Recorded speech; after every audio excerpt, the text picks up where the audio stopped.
Pemirsa, kerap meresahkan karena sering menyerang warga. Resmo Polda Jambi gagalkan aksi penyerangan oleh komplotan geng motor. Polisi terlibat kejar-kejaran dan berhasil menangkap belasan anggota geng bersenjata tajam.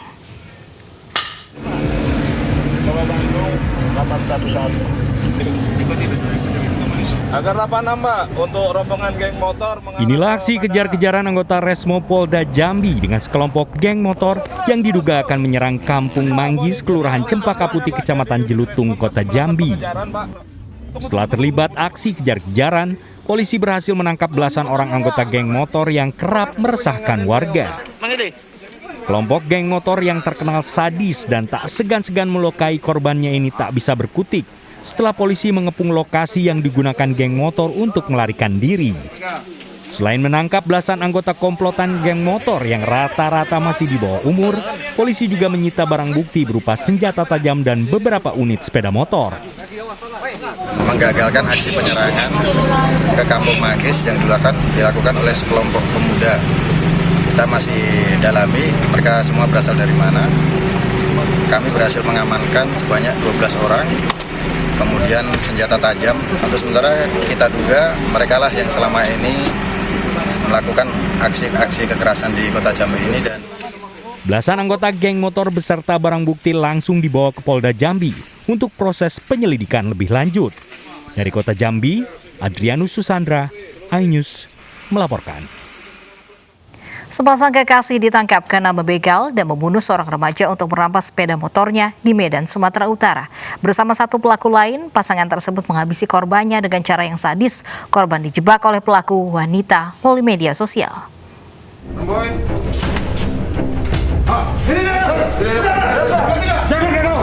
Di sebuah hotel melati di Kabupaten Asahan, Sumatera Utara, sepasang kekasih YP dan YS serta temannya AR ditangkap.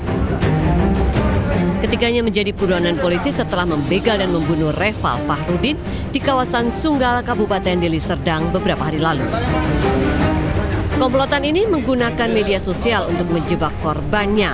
YS, janda berusia 17 tahun ini memancing korban untuk bertemu. YS dan kekasihnya YP kemudian mengajak korban naik sepeda motor bertiga. Di tempat yang sepi, keduanya berusaha merampas sepeda motor korban. Karena melawan, korban yang baru berusia 18 tahun dibunuh. Sepasang kekasih ini dibantu temannya AR menghabisi korban dengan 42 luka tusukan. Penangkapan ketiganya berdasarkan penelusuran terhadap barang bukti yang dirampas pelaku dari korban. Dari hasil penyelidikan, aksi pembegalan ini sudah yang keempat kalinya dilakukan dengan modus yang sama. Menurut pemeriksaan pengakuan awal mereka sudah 4 TKP. Dengan modus yang sama, Pak? Dengan modus yang sama, cuman menurut pengakuan mereka hanya mengambil motor dan barang dan tidak pernah membunuh. Tak kuasa menahan duka, ibu korban menangis histeris saat hadir dalam pengungkapan kasus ini. Meski sudah berhasil mengungkap kasus pembunuhan sadis ini, polisi masih menelusuri para korban aksi kejahatan ketiga pelaku. Dari Medan, Sumatera Utara, Adi Palapa Harahap, iNews melaporkan.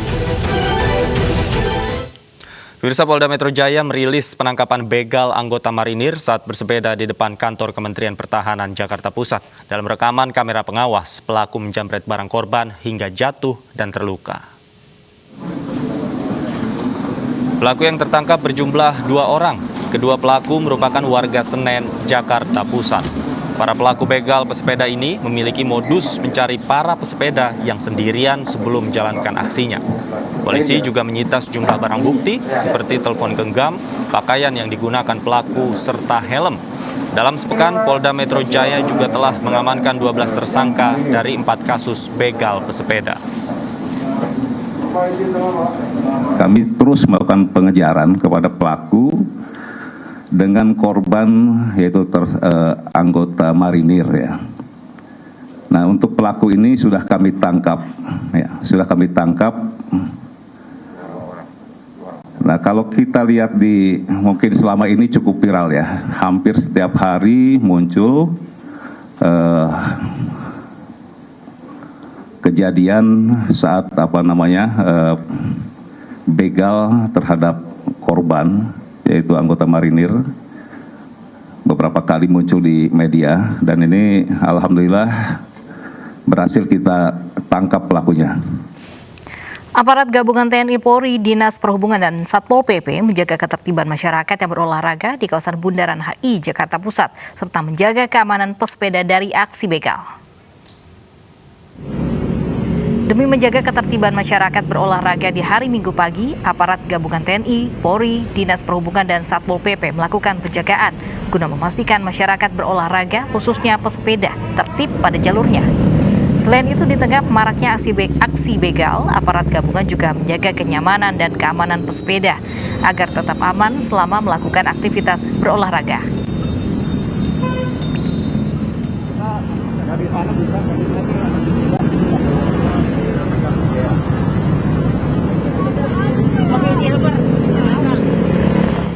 Kasus begal pesepeda kian marak di ibu kota dan kita akan melihat langsung bagaimana suasana di Bundaran HI untuk mengetahui antusiasme pesepeda di sana.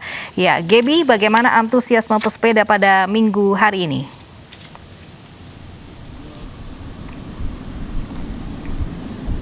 Ya, Davi dan juga Lovi, serta pemirsa, saat ini situasi terkini di kawasan Bundaran HI Jakarta Pusat memang terpantau sudah sepi.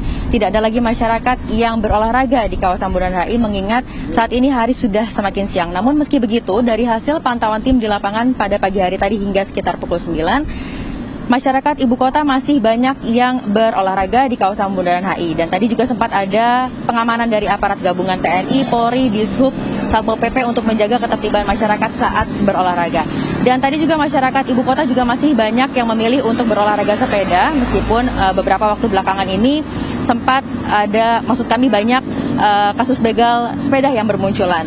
Dan terkait hal tersebut, kami tadi sempat mewawancarai beberapa pesepeda wanita khususnya untuk mengetahui langkah antisipatif apa yang sudah mereka siapkan untuk terhindar ataupun menghindari dari begal sepeda. Dan berikut cuplikan dari wawancara kami terhadap bersama dengan pesepeda wanita di kawasan Bundaran HI Jakarta Pusat. Setahun ke belakang lah. Saya pribadi sih milih jam ya, jadi lebih memilih bersepeda di saat banyak orang udah keluar. Jadi jangan milih jam sepedahan tuh yang agak gelap-gelap gitu. Jadi kita pilih agak terang yang orang udah pada banyak keluar. Terus rute yang kedua sih, rutenya lebih memilih yang lebih banyak dilalui orang. Jadi jangan memilih rute yang sepi. Dulu sebelum banyak musim begal-begal sendiri sih, karena agak sulit menyatukan waktu sama teman-teman karena sama-sama sibuk. Jadi kalau sekarang sih karena ada info kayak gitu, kita berusaha barengan sih, grouping ya. Ini udah sebulan terakhir. Yang pertama sih saya pasti rame-rame, biasanya sama teman-teman biar ada yang sama-sama saling ngawasin. Terutama yang cowok kali ya, temennya yang cowok, bisa suami, bisa pacar juga, terserah ya. Terus yang kedua, mungkin jangan malam-malam juga kalau sepedaan ya. Paling aman kan di atas jam 7, orang-orang udah pada keluar semua. Terus cari jalan yang besar, yang rame juga, jangan yang sepi. Terus apa ya, yang terakhir mungkin berharap Pemkot DKI kasih trek khusus sepeda. Kan kita itu aman gak hanya dari begal aja, tapi juga dari kecelakaan yang lain gitu. Ya, Davi dan juga Lovi serta pemirsa, langkah seperti menghindari jalan-jalan sepi ataupun tidak bersepeda sendirian di malam hari dianggap langkah yang cukup efektif untuk terhindar dari begal sepeda bagi para pesepeda wanita ini. Dan tapi tidak hanya begal sepeda saja yang perlu dihindari, namun juga pencegahan virus COVID. Untuk itu masyarakat diharapkan tetap disiplin dalam menerapkan protokol kesehatan COVID-19 saat berolahraga untuk mencegah adanya penyebaran virus COVID-19 di Indonesia. Davi dan juga Lovi. Baik, terima kasih Gaby Natasha melaporkan langsung dari Bundaran HI Jakarta.